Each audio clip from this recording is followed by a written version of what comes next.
यहाँ हमारे हिंदू कम्युनिटी के भाइयों को बड़ा वो किया जाता है, बीजेपी बड़ा करती है इनको। जनाब आप ये तो वो शर्मा में नहीं करा सकते थे ये। फिर क्या किया बीजेपी ने? वोट तो लिए, इलेक्शन तो जीते, फिर क्या किया?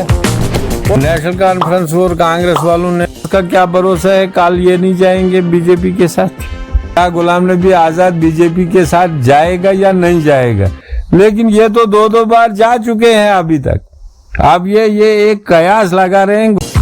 बीजेपी के जितने भी ठेकेदार हैं रामबन से बनहाल तक, उन्होंने नेशनल हाईवे पर कब्जा किया। गुलाम नबी आजाद ने लड़ी ना।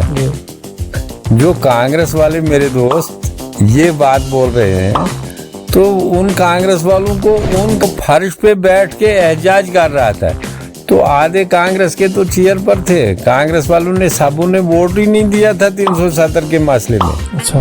नहीं, बीजेपी में कभी नहीं। जब मैंने कांग्रेस छोड़ी थी मुझे बड़े बड़े ऑफर मिले थे बीजेपी से, लेकिन बीजेपी में हम नहीं जाएंगे। फिर बीजेपी सीजनल जमात है, ला सकते हो कैसे इसको पूरा करोगे?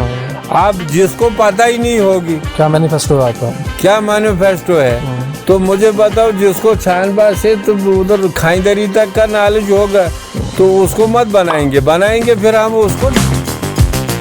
इस्लाम 1400 साल पहले वजूद में आया है। मैं आपको इस सवाल के लिए इसका जवाब दो टोक। मैं आपको इस सवाल का एक ही जवाब दूंगा। ये सवाल 13 सितंबर 2023 का दिन मिल रहे हैं और एक वीडियो में मैं हूं यासिर, और मेरे साथ चर्चा करने के लिए बेहद खास मेहमान हैं। बेहद खास दिन भी है इसलिए कि एशिया कप के मैचेस जारी हैं। भारत बनाम पाकिस्तान का टाकरा एशिया कप में 3 मरतबा हुआ, और पहले 2 मैचेस में बात करें तो बारिश ने निराश किया, और दूसरे मैच के दूसरे दिन रिजर्व डे में ना ही बारिश ने निराश किया और ना ही भारत ने कमाल का प्रदर्शन। और फाइनल के लिए भारत का सफर और भारत का रास्ता बिल्कुल साफ। वहीं पाकिस्तान की बात करें तो पाकिस्तान का रास्ता भी साफ है, लेकिन शायद कराची की तरफ। खास मेहमान से मेरी मुराद है फारूक अहमद कटोच, जो कांग्रेस के खेमे के साथ 2 दहाइयों तक जुड़े रहे। 2 दहाइयों के बाद कांग्रेस को खैरबाद कहा, उसके बाद 1 साल के भीतर ही इन्होंने कई एक दल बदले हैं, और कई एक नेशनल इश्यूज और लोकल इश्यूज पर भी बात करेंगे इनसे। इनका व्यू पॉइंट, इनका पॉइंट ऑफ व्यू जानेंगे। तो चर्चा की शुरुआत करते हैं। सर स्वागत। शुक्रिया। तो आगाज में आप हमें ये बताइए कि किस तरह से आप पॉलिटिक्स की तरफ आए, क्या ख्याल आया, और पॉलिटिकल कैरियर पर भी थोड़ा सा आप नजर डालिए। देखिए, जहाँ तक मेरे पॉलिटिकल कैरियर की बात है, मेरा पॉलिटिकल कैरियर 2002 से शुरू हुआ है। जब हमारे यहाँ पे 2002 का असेंबली इलेक्शन हुआ था तो मरहूम मोहम्मद अयूब खान साहब कांग्रेस के उम्मीदवार हुआ करते थे। बानाल से उन्होंने इलेक्शन लड़ा था, तो यहाँ से नेशनल कॉन्फ्रेंस के उम्मीदवार थे उस वक्त मौलवी अब्दुल रशीद साहब। मौलवी अब्दुल रशीद साहब एज ए इंडिपेंडेंट थे। नेशनल कॉन्फ्रेंस का फारूक मीर साहब थे। तो जब नेशनल कॉन्फ्रेंस वालों ने मौलवी रशीद को टिकट नहीं दी तो उनको दी थी फारूक मीर साहब को, और मौलवी साहब ने फैसला किया था इंडिपेंडेंट इलेक्शन लड़ने के लिए। उस वक्त से ही मैं कांग्रेस में था। कांग्रेस के उम्मीदवार मोहम्मद अयूब खान साहब का इलेक्शन हमने बड़े धूमधाम से लड़ा, लेकिन बदकिस्मती से उस वक्त जो कांग्रेस का यूनिट था वो था नहीं कहीं। वो रेबल हो गया था, लेकिन वो इलेक्शन हमने हारा। फिर मौलवी साहब भी कांग्रेस में ही अलाइड वो मेंबर की हैसियत से आए, और पीडीपी और कांग्रेस ने मिलकर सरकार बनाई। अच्छा, तो पढ़ाई कहाँ से शुरू हुई आपकी? कहाँ पर मतलब पढ़ाई तो मैंने मैट्रिक इधर ही किया था आलमबाग से जी। उसके बाद मैंने 12th किया जी उधमपुर से जी। फिर मैंने डिग्री कॉलेज अनंतनाग से ग्रेजुएशन की जी 1990 में। तो उसके बाद फिर 90 के हालात आपको पता है, मिलिटेंसी पीक पर थी। उन दिनों तो ये हालात थी कि आप एग्जाम आज देते थे, रिजल्ट 2 साल के बाद निकलता था। बड़ी डिस्टर्ब हालत थी जम्मू कश्मीर की। फिर उस वक्त कोई हुकूमत नहीं, कुछ नहीं, गवर्नर राज था। 96 में फिर फारूक साहब ने हुकूमत बनाई, लेकिन बेरोजगारी पीक पर थी। फिर हम इस तरह से ठेकेदारी वगैरह करते रहे, नौकरी की तरफ नहीं गए। लेकिन 2002 से हमने बड़ी एक्टिव पॉलिटिक्स की। 2002 में हमारा ऑर्डर हुआ, मेरा हुआ as a block president Ramsu, और ये जो विकार साहब जो कांग्रेस के आज पीसीसी प्रेसिडेंट है, उनका ऑर्डर हुआ था ब्लॉक प्रेसिडेंट बनहाल। तो उसके बाद उन्होंने म्यूनसिपैलिटी का इलेक्शन लड़ा, फिर वो प्रेसिडेंट बने।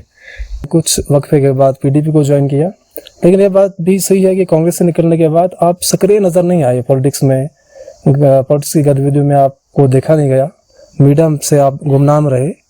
क्या वजह है? आपको इम्पोर्टेंस नहीं मिल रही है या वो आपकी रिकॉग्निशन जो है इम्पोर्टेंस समझ नहीं रहे हैं? नहीं, इम्पोर्टेंस का नहीं है इसमें मसला ये है कि देखिए, जहां तक कांग्रेस की बात है, कांग्रेस में हम सेटिस्फाई थे और कांग्रेस में हमने बहुत अच्छी पॉलिटिक्स की। लेकिन कांग्रेस में जिन लोगों को, कांग्रेस में मुझे एक ही इख्तलाफ हुआ कि जिन लोगों को हमने अपने हाथों से बनाया वो कहीं न कहीं पार्टी का वो मतलब काम आगे नहीं चला रहे थे जिस हिसाब से हम चाहते थे। क्योंकि मैं कांग्रेस का एक डिस्ट्रिक्ट प्रेसिडेंट था, जिस हिसाब से मैं एक एग्रेसिव पॉलिटिक्स करना चाहता था पर्टिकुलरली बीजेपी के खिलाफ, क्योंकि डिस्ट्रिक्ट रामपुर में अब अगर कोई टक्कर दे रहा था तो वो तो हम दे रहे थे बीजेपी को ही। लेकिन जिस हिसाब से हमने बनाए, वेदर मतलब देवर डीडीसी मेंबर या जो भी ओहदेदार हमने बनाए, लेकिन उनका कहीं न कहीं हमने देखा, जब पहला सेटअप हमने नेशनल कॉन्फ्रेंस के साथ वो कौंसिल बनाने के लिए किया, नेशनल कॉन्फ्रेंस और कांग्रेस वालों ने रामपुर में होटल में रात को कुरान शरीफ की सूरह यासीन की तिलावत करके इन्होंने हलफ किया मेंबरों ने कि भाई हम एक दूसरे को धोखा नहीं देंगे। लेकिन दूसरे दिन कुछ और हुआ। उसके बाद भी मैंने देखा कि इन्होंने इसमें बहुत ही बंदरबांट की। जब बंदरबांट की, जो एक इस वक्त जो बीजेपी का एक जुल्म था लोगों पर, लड़ना हमको उसके खिलाफ था, बजाय उस तरफ आपस में लड़ गए। ये आपस में लड़ने लगे तो मैंने गनीमत समझे, मैं कांग्रेस से निकल आया। दैट इज वाई मैंने कांग्रेस से निकला। लेकिन जो बीजेपी के खिलाफ हमको लड़ना चाहिए था, बीजेपी के जितने भी ठेकेदार हैं रामबन से बनहाल तक, उन्होंने नेशनल हाईवे पर कब्जा किया। दैट इज वाई कि नेशनल हाईवे 4 साल तक भी नहीं बन रहा है, अभी तक नहीं बन रहा है नेशनल हाईवे। नहीं, छोटा मोटा स्ट्रेच है, बड़े बड़े सिक्किम की पहाड़ियों पे बन गए रोड, और यहाँ रामबन और बनहाल नहीं बन रहा है। क्यों नहीं बन रहा है? क्योंकि यहाँ पे बीजेपी माफिया काम नहीं करने दे रहा है किसी भी कंपनी को। आप देखोगे बीच सड़क के क्रशर लगा दिए हैं और एडमिनिस्ट्रेशन सलूट मार दी है बीजेपी के छोटे मोटे वर्कर को। लेकिन कोई पार्टी मतलब उसका संघर्ष या उसका मुकाबला करने के लिए तैयार नहीं हुई, बजाय कि कांग्रेस आपस में ही लॉबीइज्म ग्रुपिज्म करते रहे। जिस वक्त मीर साहब के ग्रुप में लड़ाई, आजाद साहब के ग्रुप में लड़ाई, तो बेहतर हमने ये समझा कि हमने उस वक्त कांग्रेस से रिजाइन कर दिया। फिर हम चले गए पीडीपी में। तो पीडीपी में ठीक है, हम चाहे एक्टिव इतने नहीं थे, लेकिन हम अब वहां पे यूनिट हमारा कमजोर था, अभी इतना था नहीं यूनिट। अब हम यूनिट बना रहे थे, तो लेकिन हम किसी भी पार्टी को टक्कर देने के लिए पहले यूनिट को मजबूत करना पड़ता है। लेकिन इन द मीन टाइम जब गुलाम नबी आजाद साहब ने पार्टी बनाई तो फिर हम उनके साथ चले गए। अच्छा, अभी आप उनके साथ हो? हाँ, अब आज की डेट में मैं गुलाम नबी आजाद साहब की पार्टी में हूँ, डीपीएपी में। अच्छा, लेकिन तो, वो हमने मीडिया में शायद देखा नहीं, कि हमने नहीं देखा यहाँ। नहीं, एक्चुअली शायद आप लोगों ने नहीं देखा। श्रीनगर में हमने ज्वाइन किया था, बहुत बड़ा प्रोग्राम हुआ था। उसके बाद गुलाम नबी आजाद साहब का एक प्रोग्राम हुआ बनहाल में। लेकिन उसके बाद ये बात भी आपकी सही है कि उसके बाद कुछ सेहत के कारण कुछ बाकी भी चीजें थी जिनकी वजह से हम इतने एक्टिव नहीं रहे पॉलिटिक्स में। पिछले दिनों में सोशल मीडिया पर स्क्रॉल कर रहा था तो राहुल गांधी एक सभा को संबोधित कर रहे थे, जहां वो कह रहे थे कि वो इंडियन अलायंस की बात कर रहे थे, और अगले ही जुमले में उन्होंने कहा जी कांग्रेस जो है सबसे बड़ी पार्टी जो है वो उभर के सामने आएगी, अपना पीएम बनाएंगी, सिंगल लार्जेस्ट पार्टी जो है वो सामने आ जाएगी इलेक्शंस में। और कांग्रेस पार्टी की जीत तब भी होगी जब कांग्रेस पार्टी का जो लास्ट सफ़े में जो वर्कर होता है उसको उसकी मेहनत का, उसकी स्ट्रगल का उसको रिवार्ड मिले। तो एक राहुल गांधी को अब समझ में आया या पहले से आपको मिलता था रिकॉग्निशन, रिवार्ड वगैरह आपकी मेहनत का?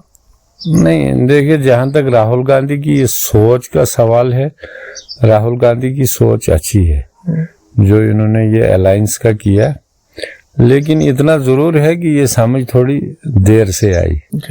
अगर जिस वक्त हुकूमत थी पहले कांग्रेस की, अगर 2002 में कांग्रेस ने स्ट्रिक्ट एक्शन लिए होते तो नरेंद्र मोदी आज देश का प्रधानमंत्री नहीं होता। और ये कांग्रेस की ही कुछ कमजोरियां थी जिस वजह से बीजेपी को हुकूमत मिली। और अब ये बड़ा खुशाइन सेटअप है कि जो कांग्रेस ने अलायंस किया बाकी लाइक माइंडेड पार्टीज से। और हमारी नेक तमन्ना है, भले ही हम आज कांग्रेस में नहीं है, लेकिन हमारी भी ये नेक ख्वाहिश है, हमारी भी तमन्ना है कि ये सब पार्टियां मिलके मुकाबला करें बीजेपी का। लेकिन मुझे नहीं उम्मीद है ये कर पाएंगे, क्योंकि ये कोई न कोई कभी ईडी के डर से, कभी सीबीआई के डर से, कभी केसी के डर से, कभी एक पार्टी बिक जाती है, कभी दूसरी पार्टी बिक जाती है। पार्टी भी बिक जाती है और एमएलए भी बिक जाते हैं। नहीं, देखिए ये जो हुकूमत करने का तरीका है ना, नरेंद्र मोदी, अमित शाह और खासकर बीजेपी, इनका जो मौजूदा प्रधानमंत्री का जो कैबिनेट है, देखो जो हमारे देश के माननीय प्रधानमंत्री हैं, इनका जो विजन है कि भाई इस तरह से दबाओ इनको, सीबीआई से दबाओ, ईडी से भी डराओ, सीबीआई से डराओ, एनआईए से डराओ, इस तरह से करो। ये कोई डेमोक्रेटिक सिस्टम नहीं है। देखो किसान सड़कों पर हैं, 3 साल से हैं तो हैं, लेकिन मोदी जी को टास से मास नहीं। बाकी आपका सिलेंडर जो था वो था 450 रुपए में, आज 1300 रुपए में। क्या बोला गरीबों को? बोला मैं मुफ्त दूंगा। क्या दिया? लास्ट वाले दिन वो गरीबों को ऊपरी करप्ट कर देता है। वो क्या करता है, मैंने जी किसान योजना में 2000 डाले आपको, या ये 4000 डाल दिए। उस 4000 के पीछे वो उसने तेल का रेट कहाँ पहुंचाया, उसने बाकी चीजों का रेट कहाँ पहुंचाई, महंगाई कहाँ पहुंची, ये लोग हम समझ नहीं पा रहे। नौकरियां कहाँ गई हमारे देश की? मुझे बताओ, 2 करोड़ नौकरियां देने का वादा किया था, कहाँ है आज? कहीं नहीं है। बिजली के किराया कितना बढ़ गया, बाकी चीजें देखो आप कितना बढ़ गया। तो इस तरह से देश सरवाइव नहीं कर पाएगा। अलायंस की बात करें और एक बार हम यहाँ पर कुछ पार्टी को न्योता नहीं मिला है, जैसे AIMIM ऑल इंडिया मजलिस इत्तेहाद मुस्लिमीन, असदुद्दीन ओवैसी साहब की पार्टी, और भी कुछ पार्टी को न्योता नहीं मिला है, उनको एक्सक्लूड किया गया है। क्या लगता है आपको, सबको साथ लेके चलना चाहिए? नहीं, कोशिश तो होनी चाहिए सबको साथ लेके चलने। आपकी पार्टी है उसमें? हमारी पार्टी भी नहीं है उसमें। अच्छा, हमारी DPAP पार्टी भी नहीं है अभी, हमारी पार्टी नई है। लेकिन जहां तक न्योता मिलेगा जाएंगे आप उनके साथ? क्यों नहीं जाएंगे, जाएंगे। न्योता जब मिलेगा तो जाएंगे, जरूर जाएंगे। हम भी चाहेंगे सेकुलर फोर्सेस को मजबूत करना। लेकिन आप पे इल्जाम लगता है ना बार बार, ये विकार रसूल ज्यादा इल्जाम लगाते हैं आप पर। वो कहते हैं, देखो मैं डे 1 से आपको कह रहा था कि ये RSS के कार्यालय से ये डिप्यूट किया गया है इसको, गुलाम नबी आजाद साहब को, और या बीजेपी ऑफिस से वो सेकुलर वोट्स को डिवाइड करने की एक मुहिम है, एक कोशिश है। क्या लगता है आपको? आप बातें कुछ और कर रहे हैं, आप पे इल्जाम कुछ और लग रहे हैं। देखिए मैं आपको एक बात बताऊंगा, इल्जाम तराशी एक अलग बात है, लेकिन हकीकत और सच्चाई कुछ और बात है। जब माफी से एक और बात ऐड करना चाहूंगा। विकार रसूल नहीं कहा था, कुछ चंद दिन कबल मैंने सुना था उनको, वो कह रहे थे जब 1 नेशन इलेक्शन की बात हो रही थी तो उन्होंने कहा, देखो मैं पहले दिन से कह रहा था आपको, दलाइल भी दे रहा था, अब तो सामने दलाइल है। वो 1 नेशन इलेक्शन के तहत जो बीजेपी की तखलीद करदा एक कमीशन वो कहते हैं, जहाँ पर न्योता मिला बड़े बनों को, और यहाँ पे गुलाम नबी आजाद जो उनका नाम सही फहरिस्त है। तो इससे ज्यादा आप मैं क्या बताऊं? देखिए मैं आपको इसको वजाहत से जवाब दूंगा। मैं आपको बात बताऊंगा, जहां तक गुलाम नबी आजाद की बात है, 5 अगस्त 2019 को जब 370 का मसला हुआ जम्मू कश्मीर से, जब वो हटाया गया, तो मुझे बताओ एग्रेसिव तकरीर 370 के लिए लड़ाई किसने लड़ी हिंदुस्तान की पार्लियामेंट में? अब वो कांग्रेस में ही थे ना। सुनो ना, मेरी पूरी बात सुनो जी। गुलाम नबी आजाद ने लड़ी जी, लड़ी ना जी। जो कांग्रेस वाले मेरे दोस्त ये बात बोल रहे हैं तो उन कांग्रेस वालों को, उन कांग्रेस के सीनियर लीडरों को भी पूछना चाहिए, जब गुलाम नबी आजाद नीचे फर्श पर बैठ के मतलब एहजाज कर रहा था, फर्श पर बैठा था पार्लियामेंट के फर्श पे, तो वो फर्श पे बैठ के एहजाज कर रहा था, तो आधे कांग्रेस के तो चेयर पर थे। कांग्रेस वालों ने सबों ने वोट ही नहीं दिया था 370 के मसले में। अच्छा, कांग्रेस आइडियोलॉजी का आदमी हूं मैं, लेकिन कांग्रेस भी 370 की खैरख्वाह नहीं है। तो कांग्रेस की अगर उस वक्त लड़ाई लड़ी, अगर कांग्रेस के अंदर भी किसी ने लड़ाई लड़ी 370 की, वो किसने लड़ी? वो गुलाम नबी आजाद ने लड़ी। और किसने लड़ी मुझे बताओ? और तो किसी एमपी ने नहीं लड़ी, और तो किसी एक्स मिनिस्टर ने नहीं लड़ी, किसी एक्स चीफ मिनिस्टर ने नहीं लड़ी। पार्लियामेंट के अंदर किसने लड़ी? गुलाम नबी आजाद ने। उसके बाद जो दूसरी बात रही, आप ये हम बोलते हैं जी गुलाम नबी आजाद ने जी मोदी के साथ मिला हुआ है। मुझे बताओ, मान के चलो गुलाम नबी आजाद मोदी के साथ मिला हुआ है, लेकिन अगर वो मिला हुआ है किस मकसद से मिला हुआ है, कि मतलब कि वो क्या बोलता है, आप मोदी को वोट दो, ये बात तो कभी गुलाम नबी आजाद ने बोली। गुलाम नबी आजाद भी तो बोल रहा है जम्मू कश्मीर से बीजेपी को उखाड़ो। लेकिन भाषा उनकी देखो ना, पिछले बार उन्होंने कहा उनका मजहब है, इस्लाम है, वो कितने 1400 साल पहले यहाँ पहले हिंदू थे वगैरह वगैरह, ये तो बीजेपी की भाषा है। देखिए, मैं आपको एक बात बताऊंगा, और कहीं और मैं गिनाना चाहूँ तो काफी सारी भाषा उनकी। हाँ, भाषा नहीं, उन्होंने जहां तक गुलाम नबी आजाद ने एक बात बताई, एक तलख हकीकत बात है, वही बात तो फारूक अब्दुल्ला साहब ने भी बताई थी, वही बात तो उमर अब्दुल्ला साहब ने बताई थी, यही तो तारीख भी थी कि भाई कश्मीर में जो आज मुसलमान रहते हैं ये कन्वर्ट हुए, कन्वर्ट होके आए ना, यही बात तो उन्होंने भी बोली। अब ये सवाल है कि इन्होंने किस तरह, आप इधर देखोगे, आप हमारे गांव में देखो, हमारे पोगल पिरस्तान में देखो, मैं आपको मिसाल दूंगा, मैं कटोच हूँ, हमारे यहाँ इधर जसवंत सिंह कटोच भी रहता है, प्यार सिंह कटोच भी रहता है, सरजीत सिंह कटोच भी रहता है, दुनिया भर के कटोच है, कन्वर्ट तो हुए। अब जरूरी नहीं है कि वो मुसलमान जो है वो पहले वो कन्वर्ट होंगे, या ये भी हो सकता है वो कन्वर्ट हुए होंगे मुसलमानों से, हिंदू बने होंगे, या उससे पहले अगर पीछे जाएंगे तो नहीं, पीछे जाएंगे, हो सकता है और मजहब में निकल के आएंगे। नहीं, देखो, ये जो कन्वर्शन है जिनकी मैंने आपको बात की, ये जो कन्वर्शनें हुई, इनका तो आज तक शजरा है, सब कुछ है, ये है, लेकिन सवाल एक चीज है, इन चीजों का सियासत से कोई लेना देना नहीं है। लेकिन ये चीजें जो है ये मोदी सरकार में पहली बार शुरू हुई मजहब और जात पात के नाम से। अब मोदी सरकार से ये सबक सीखा सब पार्टियों ने, आप जी गुलाम नबी आजाद उधर हो गया। लेकिन गुलाम नबी आजाद के जम्मू कश्मीर पर बहुत एहसानात है। एक बात और पूछना चाहूंगा, ठीक है ये कन्वर्जन का रहने देते हैं, चलो ठीक है ये, लेकिन क्या इस्लाम 1400 साल पहले ही आया है? इस्लाम 1400 साल पहले वजूद में आया है? मैं आपको इस सवाल के लिए इसका जवाब दो टोक, मैं आपको इस सवाल का एक ही जवाब दूंगा, ये सवाल आपको किसी मौलवी से पूछना चाहिए। नहीं बताया, बहसियत मुसलमान मैं इस बात से मुतमईन हूं कि जो गुलाम नबी आजाद साहब ने बोला था वो उसको थोड़ा टेढ़ा मटोड़ा इन्होंने पेश किया। आप ही सीधा कर दो, आप सीधा कर दो।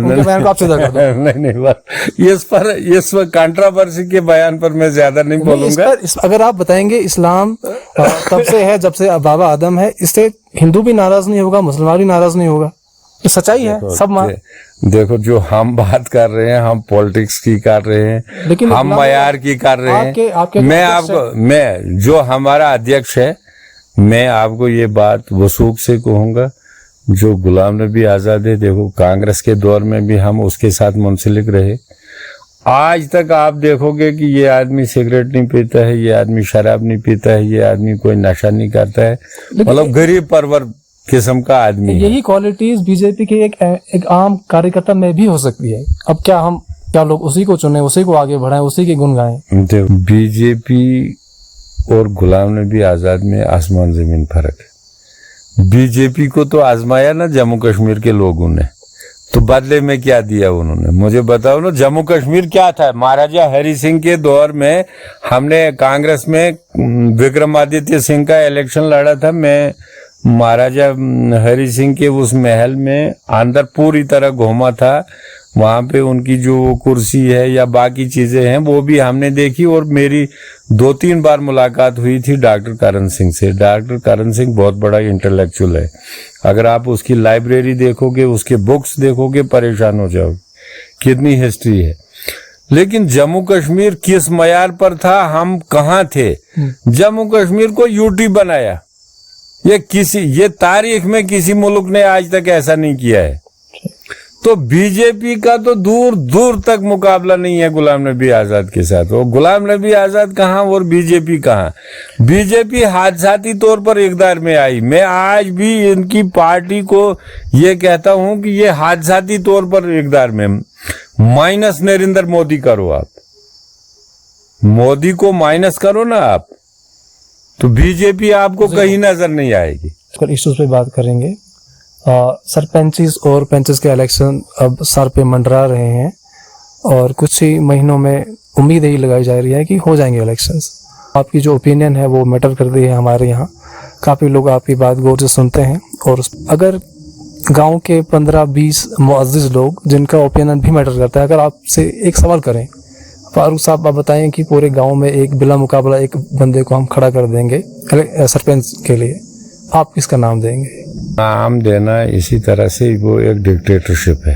नहीं, जब हम डिक्टेटर आप हो गए वो तब हो गया जब आप खुद से करोगे। आपको लोग बता रहे हैं, एक नाम बता दो, सुनिए, सजेस्ट करिए। नहीं सुनिए, इसमें क्या होता है, इसमें होता ये है कि एक्चुअल में हम कोई ऐसा नाम सजेस्ट नहीं करेंगे या लोगों पर नहीं थोप सकते। हाँ, एक सलाह मशवरा हम जरूर कर सकते हैं गांव के जो मौजूद आदमी है। मेरा सिर्फ 2 चीजों पर ध्यान रहेगा, बाकी मैं डायरेक्ट किसी को ये नहीं बोल सकता हूँ कि वो बनाओ, वो अच्छा है, ये खराब है, ये अच्छा है, ये नहीं है, वो नहीं। मेरा एक चीज है रहेगा जनरल कंसेप्ट, वो ये रहेगा कि एक जब आलमबास ये पंचायत वाले जब सरपंच चुने, अब कंटिन्यू। हाँ, जब ये सरपंच चुने, इनको एक चीज का ध्यान रखना चाहिए कि आपको आलमबास के एक साइड में आलमबास बी पंचायत है, दूसरे साइड में आपको होचक्की पंचायत है। और अगर आप लिटरेसी का रेट देखोगे, बाकी रेट देखोगे, मुलाजमत का रेट देखोगे, आलमबास ये जो है सबसे आगे है पूरे ब्लॉक में। जी। और यहाँ का सरपंच भी इसी मयार का होना चाहिए। इस मयार का नहीं होना चाहिए कि कल इसको होचक वाला सरपंच बात न करने दे या आलमबास बी वाला सरपंच इसको बात न करने दे। और दूसरी मैं लोगों को एक चीज यहाँ से कहना चाहूंगा, लोग ये समझते हैं कि यार इस लड़के को लड़ने दो इलेक्शन, ये बेरोजगार है। सरपंची कोई रोजगार का मसला नहीं मत है। सरपंची एक कयादत आप देते हो गांव की। दूसरा आपको ये देना है कि एक जो आता है प्लान में, देखो आज है एलजी की हुकूमत इधर, आज भी तो प्लान में आपको सड़कें, पानी, बिजली का चलता है ना, जल शक्ति का चलता है, बाकी चलता है, तीसरा चलता है। एक तो आपको प्लान में जो काम आता है वो आते ही आते हैं फंड्स। होता है जब आप कोई चीज लाओगे अपनी एफर्ट से, चाहे वो हॉस्पिटल हो, स्कूल हो, सड़कें हों, टूरिज्म हो।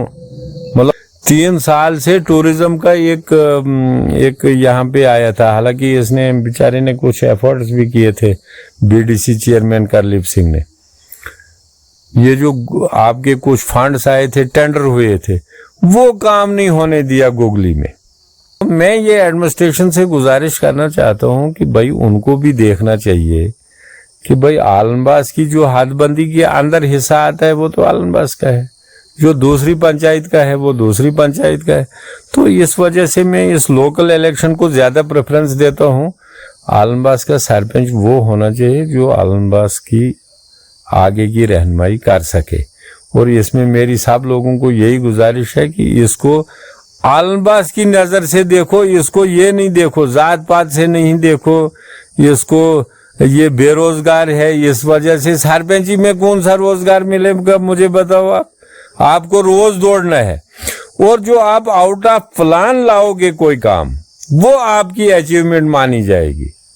चाहे वो स्कूल हो, चाहे वो हायर सेकेंडरी हो, चाहे वो सड़कें हों, चाहे वो पुल हो, चाहे वो बिजली का कोई कारखाना हो, चाहे टूरिज्म का कोई गंडोला प्रोजेक्ट हो। आप वासामार्ग नील से क्रालची हाल तक गंडोला प्रोजेक्ट लग सकता है, गुगली से आलमबास क्यों नहीं लग सकता है? ये सब जुरिडिक्शन में आता है सरपंच के, ये कर सकते हैं ये सब? क्यों नहीं कर? Sarpanch is the mouth of village.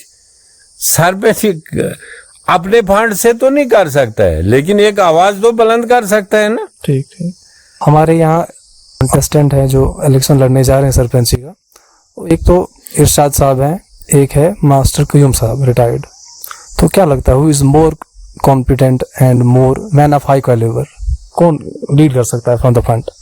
यार ये अभी कयास आ रहा है, ये अभी ये किसने देखा? नहीं, वो उनका ये कैंडिडेट हो, उनका श्योर है वो। अभी तक आप मुझे सवाल कर रहे थे कि हम इस्लाम 1400 साल पुराना है। नहीं, अभी सुनो मेरी बात, हम बहसियत एक मुसलमान इतनी लंबी प्रिडिक्शन कर ही नहीं सकते हैं कि अभी नोटिफिकेशन ही निकली। जब वो वक्त आ जाएगा, हो सकता है 2 ये हैं और कितने होंगे मैदान में। तो उनकी बात नहीं कर रहा हूँ मैं, क्या दोनों में से अगर आपको चूज करना हो या जिसको बताना हो, ये गांव को सलाह देनी है कि इसके साथ जाइए आप, ये ज्यादा कॉम्पिटेंट है या मैन ऑफ हाई कैलिबर ये बंदा है, तो हमें इनके साथ जाना चाहिए। एक राय तो दे सकते हैं आप, या नफी भी कर सकते हैं, उसमें क्या है? नहीं, अभी देखो, किसी पर कमेंट करना, किसी पर राय देना, किसी का बोलना ये अच्छा है ये नहीं अच्छा है, बुरा मत बोलो, अच्छा बोलो। नहीं, मेरी नजर में दोनों बहुत अच्छे। देखो, एक तो जेडीओ रिटायर्ड हुआ है, पैसे 4 भी अच्छे हैं, घर भी अच्छा है, अच्छा एक अच्छी पोस्ट पर आया है। तो जो है इरशाद साहब अच्छा वेल क्वालिफाइड है, तो इरशाद साहब इस तरह पढ़ा लिखा भी है, एफर्ट भी बड़ी कर रहा है, बाकी कोशिश कर रहा है। लेकिन जब सरपंच जी का वो मैदान गर्म होगा तो मुझे यकीन है कि ये फैसले उसी वक्त होंगे।